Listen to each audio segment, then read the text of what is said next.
Today is all about a question, and that question is, what do the intermediary stages look like? What does progress look like towards your objective? In game development, this comes up all the time in terms of trying to figure out what are the milestones between starting point, which is often nothing, or salvaged parts of past projects, and completion, being able to release the game. Or if we think even further, the game being successfully marketed, reaching players, those kind of things. As I always like to do, let's pull in some other metaphors and common things we know in life. And the reason I mention this is because counterintuitively, against the grain of how we like to think about things, most things as they make progress in their development don't look like just partial steps of the final thing, right? I mean, if we look at a house that's partly built, it's not like they fully build one room and then fully build the next room next to it, and then fully build the next room next to it, right? They do the whole house as a frame after they build the foundation underneath it. Then they're doing all kinds of drywall, and there's all these stages to it, each of which is incrementally layering on top. Even if you're making a bowl of cereal, right? I mean, what does a 50% bowl of cereal look like when you're halfway done with it? It's literally a bowl of dry cereal. It's not half the milk and half the cereal. It's just a bowl of all cereal first, and then all the milk on top. Soy milk in my case, right? These are things that, again, intuitively we know about so many things in the world. But when it comes time for us to build things, it's very easy to get caught up in picturing the end result, what we want, and that's valuable. It's worth trying to do. But that if we can't picture what progress steps look like, what it looks like 10% towards that, 40% towards that, 50%, 90%, what that looks like, we're never going to get there. We need to be able to build a map between where we're at and where we're going. To do that, you have to understand where does that path take us.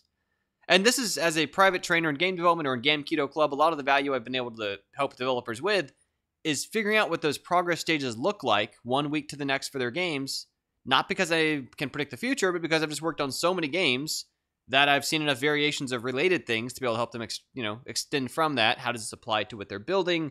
What problems are going to come up along the way? Where's that time going to go? And this is actually a solution that works pretty generally, that no matter what it is you're after, if it's a certain job you're trying to get in game industry or otherwise, if it's a bigger project you're undertaking, whatever it might be, one of the best ways to figure out what are those intermediary stages you're overlooking is you ask someone who has been through those intermediary stages, right? I mean, several phases in my life, it's been something where I would look at the track I was on, talk to someone who'd been on that track longer, and be like, hey, what were some of your unexpected, let's say, sacrifices you made along the way? Or are you really happy with the path that you've taken? Or if you do it all over again, what are some things you might do differently? And, I also want to add as a little caveat to that, get more than a data sample of one, right? I mean, anything involving human beings is always going to be matters of percentages and odds. It's never so simple as all one way or all the other. So you want to gather multiple data points. It's kind of one reason why I do my Game Keto Community podcast, so you can triangulate between lots of different game developers, their experiences, any one of which won't be exactly the same as anybody else's, but there's obviously a lot of overlap, and it helps you kind of figure out what it might realistically look like for you when you're doing it. And so, like I say, if you're considering a job, ask people who got there, how'd they get there?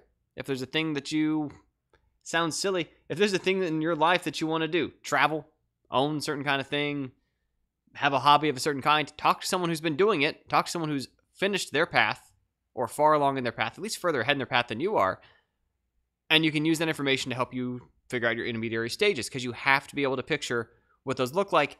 And at the smallest scale, where it becomes most useful, just in terms of being able to act and being able to not just get caught up and locked in our own thoughts, is to ask, what does the 1 day moving forward on this version look like for now, right? Between where I'm at, which again might be nothing in terms of what I'm trying to build towards, and where I got to go with it, what does that one next step look like that can really be a relevant step towards it? And this also, in terms of applications for jobs in game industry, which isn't everyone's jams or final goal, but for people who it is, sometimes they make the mistake of they see the job that they want to have, they apply to it, which doesn't hurt to try, and they get rejected from it, and they figure, well, it's not for me, right? And anyway, we had this discussion today about kind of self-improvement, building up to that stage through growth, figuring out how you have to get there, and especially in the case of like jobs, right? There's all kinds of cases where there's smaller studios, maybe people haven't heard of as much, maybe there's kind of games that aren't quite the kind of game that they have in mind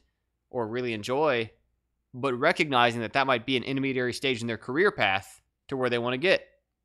Or obviously, it's the same reason why many people interject schooling back into their path.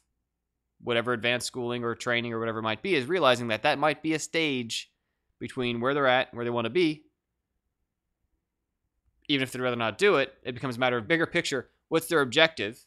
And what are the sacrifices, trade-offs, risks, so on that they're comfortable taking as part of trying to move in that direction to get there.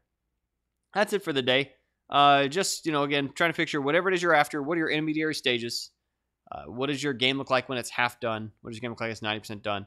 One of the things that anybody who's finished games has figured out and often tweets jokes about is that when a game looks like it's 90% done, it's often about half done. If the game is being done to a releasable level for strangers to play. Maybe we'll talk more about that in a future video. But that's it. Just figure out what your progress steps look like. Be cognizant of those things. Figure out what the next one day, maybe what the next hour of action looks like.